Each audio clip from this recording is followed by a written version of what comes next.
Hello, my name is Jay Choi and I will be analyzing Ruby's Ibarra's fashion in her music video here for RTVF 110 at San Jose State University. Ruby's Ibarra is a Filipina-American rapper from the East Bay. She was born in the Philippines and immigrated to California as a child, and that dual identity is at the heart of everything she makes. Her 2017 music video here was shot in two places, Manila and San Francisco. Two cities, two worlds, one woman moving between them. And if you watch closely, the way she and everyone around her is dressed in those two places tells you everything about what it means to be Filipina in the Bay Area at the same time. I'm going to analyze the fashion in here, not just as style, but as identity. Because the clothes and Ruby wears are not random, they are a statement about where she's from, who raised her, and what community she belongs to. Take a look at how other music videos portray themselves. Hey, little baby, won't you put it on me? Standing to the side, shot looking like a pea. Whole lot of ice. Wifey did this. Whole lot of ice. Johnny don't miss. Her fashion choice tells a diasporic story. She goes against society's viewpoint, the gaze. Explained in Rebecca Kumar's article, Trading Eyes, Ruby shares a similar approach as how Beyonce, music video Brown Skin Girl. Through her music video, her clothing make a statement about her cultural pride and her class consciousness. She does not try to seek approval with her portrayal. One of the most powerful things about Ruby's Ibarra's fashion in here is what's missing. There's no luxury branding, no hypersexualized styling, no heavy makeup or elaborate costuming design to catch a label's eye. And that absence is just as loud as anything she's wearing. Kumar, writing about brown femme visual culture, argues that the way brown women present themselves is never just aesthetics. It is refusal. A refusal of what she calls scophophilic white male gaze that has historically told brown and black women how to dress, how to present, and how to make themselves legible to power. Ruby's fashion refuses that bargain entirely. Mainstream hip-hop has a long history of styling women for the male gaze, because it is made by men.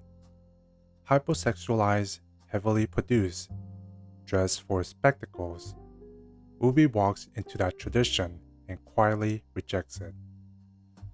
Her look is grounded, covered, and community forward. She's not presenting her body as something to be consumed. She is presenting herself as a lyricist, a daughter of immigrants, and woman from the East Bay Underground. Colorism has always been a weapon, and fashion has always been one of the ways brown women fight back. In the Philippines, colorism runs deep, a direct inheritance of Spanish and American colonial rule that spent centuries telling Filipinos that lighter skin meant worth and beauty. That message traveled with the diaspora into immigrant households, into the way Filipino women are expected to present themselves. Ruby's Ibarra's fashion in here pushes back against all of that.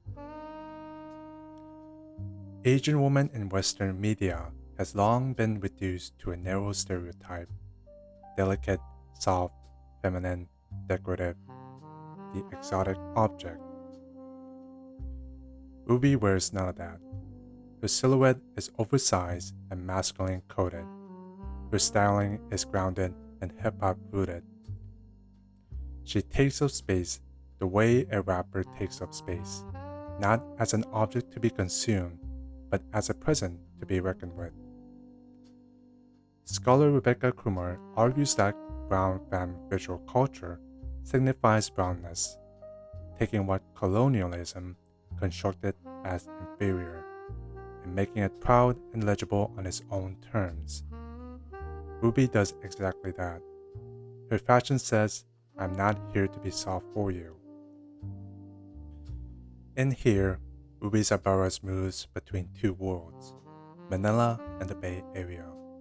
The fashion in the video reflects both without choosing between them. This is what scholars call a diasporic hybrid, the idea that immigrant identity doesn't erase where you came from or where you landed, it holds both.